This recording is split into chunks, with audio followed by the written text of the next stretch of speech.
Assalamualaikum warahmatullahi wabarakatuh.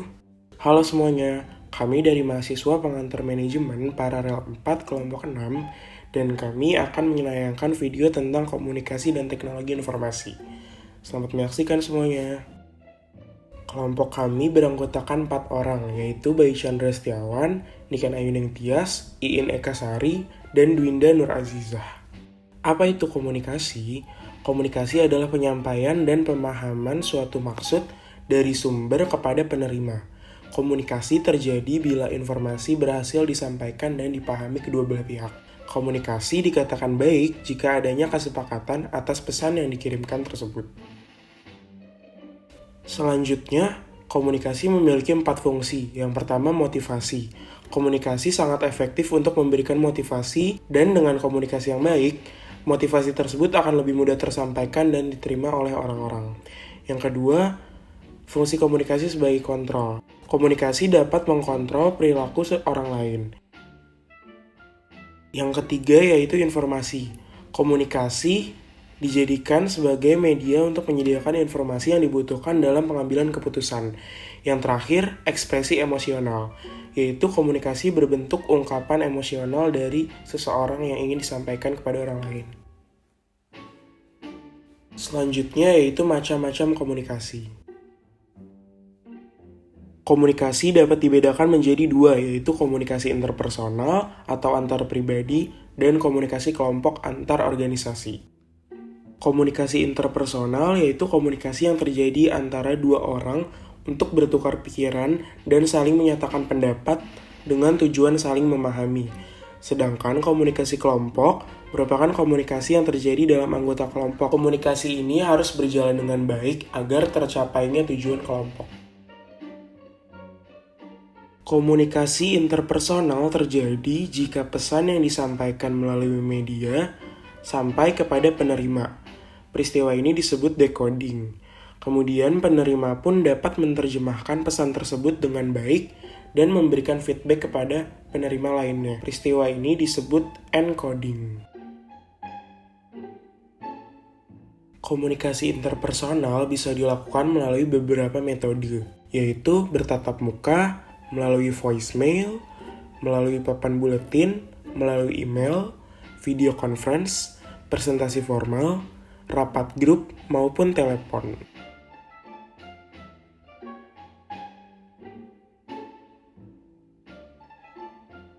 Berikut ini adalah pertimbangan yang digunakan untuk memilih metode dalam penyampaian komunikasi.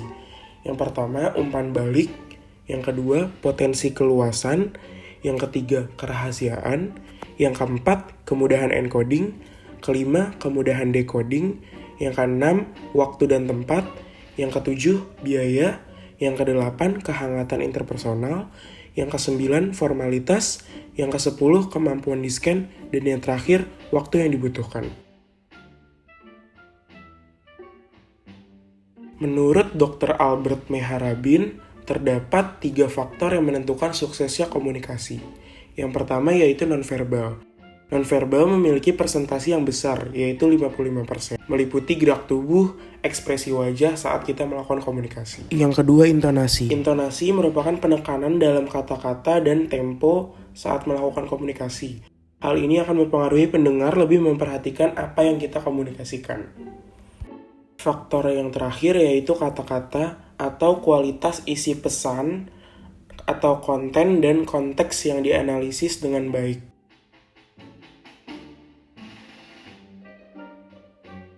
Berikut ini adalah perbedaan mengenai teknologi informasi dan teknologi komunikasi. Teknologi informasi merupakan hal yang berkaitan dengan proses, penggunaan sebagai alat bantu manipulasi, dan pengelolaan informasi. Sedangkan teknologi komunikasi merupakan hal yang berkaitan dengan penggunaan alat bantu untuk memproses dan mentransfer data dari perangkat yang satu ke yang lainnya untuk tujuan komunikasi. Berikut ini adalah 3 komponen penting dalam memberikan pelayanan komunikasi dan informasi dari suatu perusahaan. Yang pertama yaitu penyedia layanan. Pemberian penyediaan layanan komunikasi yang baik sangatlah penting. Pelayanan komunikasi yang diberikan haruslah informatif dan dapat dimengerti. Yang kedua, konsumen. Konsumen yang bertanya harus menyampaikan semua keluhannya dan mendengarkan masukan dari penyedia layanan. Yang ketiga yaitu organisasi jasa. Organisasi jasa harus selalu mendukung penyampaian komunikasi dari penyedia layanan dan konsumen agar kedua komunikasi tersebut berjalan lancar dan menghasilkan sebuah solusi. Berikut ini adalah alat yang bisa digunakan sebagai komunikasi dan promosi suatu produk. Yang pertama yaitu iklan. Iklan merupakan segala bentuk presentasi dan promosi berbayar yang bersifat non-personal mengenai ide barang atau jasa oleh sponsor. Yang kedua, promosi penjualan atau intensif jangka pendek untuk memacu pembelian atau penjualan barang dan jasa. Yang ketiga, dengan bantuan public relation atau hubungan masyarakat. Melalui PR, kita bisa membangun hubungan yang baik dengan masyarakat dan menciptakan publisitas yang menyenangkan. Yang keempat, melalui penjualan langsung, dan yang terakhir, melalui marketing atau pemasaran langsung, yaitu dengan menghubungkan konsumen secara individu bisa melalui surat, email, internet, maupun sosial media.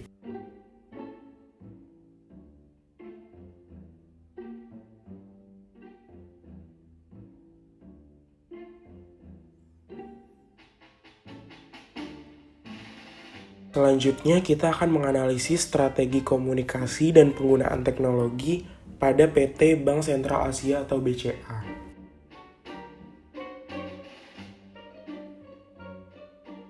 Saat ini, BCA merupakan bank swasta terbesar yang ada di Indonesia. Bank BCA didirikan pada 21 Februari tahun 1957 di bawah naungan Salim Group. Tetapi pada tahun 1997, BCA mengalami krisis yang cukup luar biasa, sehingga mengancam konflik internalnya. Langkah yang diambil BCA yaitu dengan meminta bantuan kepada pihak pemerintah Indonesia. Selanjutnya pada tahun 1998, Bank BCA diambil alih oleh Bank BPTPN. Namun berkat strategi komunikasi pemasaran yang baik dan inovatif, Bank BCA dapat pulih dari krisis yang pada tahun yang sama.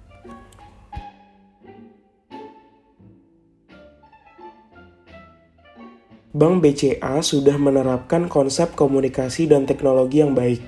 Hal tersebut dibuktikan dengan adanya sumber daya yang terampil dalam melakukan komunikasi secara masif dan efisien, seperti gambar berikut ini.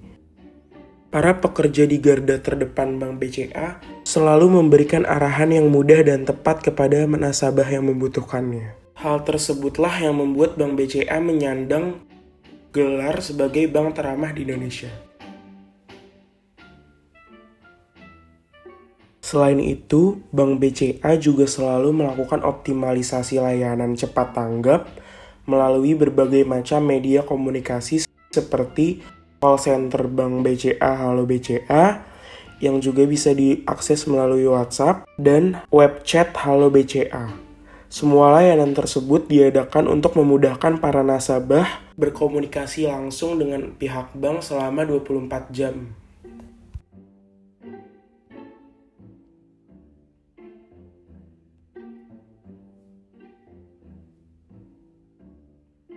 Bank BCA juga menggunakan media sosial sebagai teknik penyebaran informasi kepada nasabahnya. Media sosial yang digunakan yaitu Instagram dan Twitter.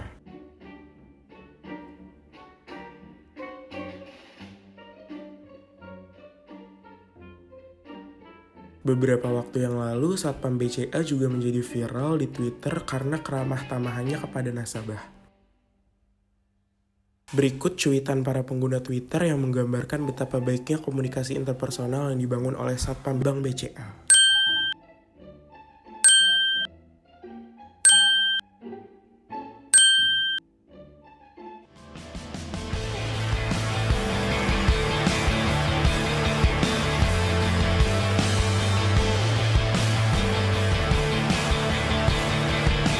Saya Evi Jo, saya bekerja di BCA, berada di Divisi Pengembangan Operasi dan Layanan.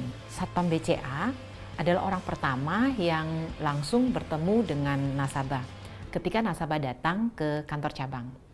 Menciptakan rangkaian pengalaman positif nasabah kepada layanan BCA dimulai di titik pertama ketika Satpam berinteraksi dengan nasabah secara langsung.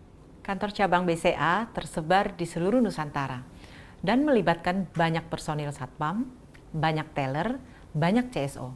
Maka akan mempunyai keseragaman tingkat kualitas layanan.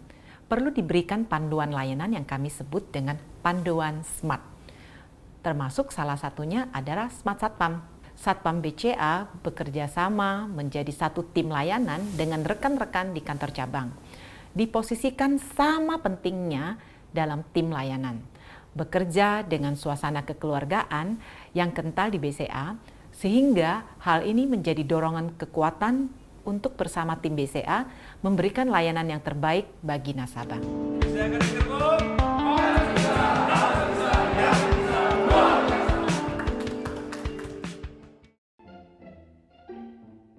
Sekian dari kelompok kami, kurang lebihnya mohon dimaafkan. Sampai jumpa di lain waktu. Wassalamualaikum warahmatullahi wabarakatuh.